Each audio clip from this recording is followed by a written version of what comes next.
یاریدەدەری سەرۆکی زانکۆ بۆ کاروباری قوتابیان دکتۆر نەهرۆز ئاگرۆز یاریدەدەری سەرۆکی زانکۆ ئەمڕۆ دەیەمین خولی ڕێوڕسمی دەرچوونی قوتابیانی زانکۆی سۆران لە زانکۆکەمان بەڕێوە دەچێت. لەم خولەدا 895 قوتابی لە 4 فاکەڵتی لە خوێندنی بەیانیان و خوێندنی ئێواران و لە 24 بەشی زانستی دەردەچن. ساڵ بۆ یەکەمی جار توانیمان ڕێژەی لە 96 دەرچوانی قۆناغی ئامادەی لێرەوە جێی خۆیەتی سواسێکی تایبەتی بەڕێز سەرۆکی حکوومەتی هەرێمی کوردستان. ئێمە ئەمڕۆ وەکو قوتابیانی بەشی زمانی عەرەبی هەنگی دەرچوومان بۆ کرێ دڵخۆشین بۆی کە دوای چەند ساڵ خوێندنمان ئەمڕۆ هەنگی دەرچوون ئەەکەین بەو هیواین کە بتوانین لەو شارەزا و لە سپۆڕێکە هەمانە خزمەت بە وڵات بکەین و بچلەکەر تایبەت بەس لە کەرتی حکومی بێ کە خزمەت بە نیشتیمانمان بکەین بە هەر جۆرێک کە لە توانای ئێمەدا هەبێ. سەڵاتەی پێمان دراوە و لەبەر ئەوەی قوتابیانی قۆناغی کۆتایی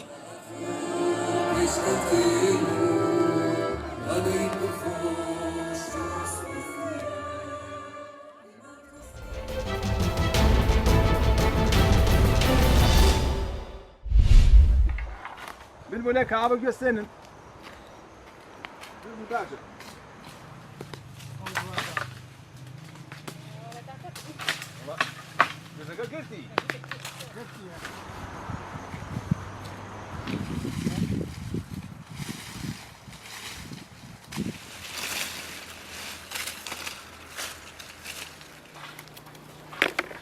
الفصل فايزة مشغولين بالرمواني ويستكان وأمانة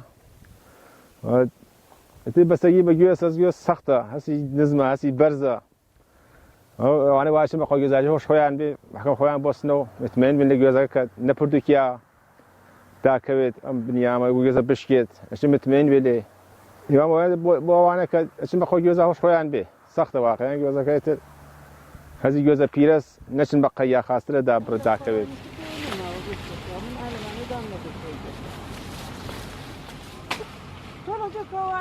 دەڕۆژ هاوین یەمێنێ گوێز دەست پێکا گوێز ئەتەکێن و ئێمە دەستەکەن بە گوێ سندن ئیتر گوێزی ئەم ساڵ کەمێ سەرما بردوێتی وەک ساڵان زۆر نییە ئیتر گوێسەیە گوێز فەرقەکە گوێسەیە خاسە گوێسەیە خراپە گوێسەیە تامی هەیە گوێسەیە تامی نییە ئێمە گوێزی منتەقەی مەریوانە فرۆشین گوێزی شوێنی تر نایەنین گوێزی منتەقەی مەریوان بەناوبانگە تامی خۆشە گوێزی شەرم و جوانە گوێزی خاسە مشتری شارستانیە عێراقیە ئەو گشتی بۆ ئەمە بۆ دەرەتفێن.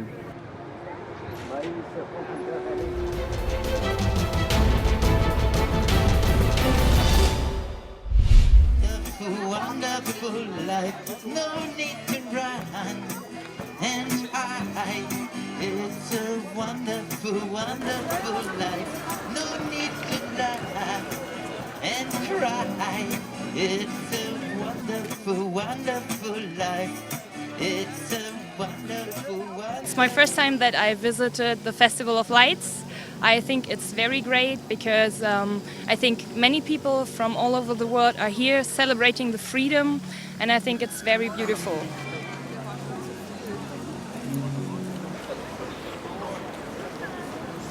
احنا هنا النهارده كان اخر يوم في اللايت فيستيفال فكنا رحنا عند الدوم وشفنا كمان حتت كثيره صراحه حاجات حلوه جدا ومبهره وكان في كمان حد كده هنا كان بيعمل شو طبلة وبتاع كان عمل كده مود لطيف قوي وانبسطنا جدا.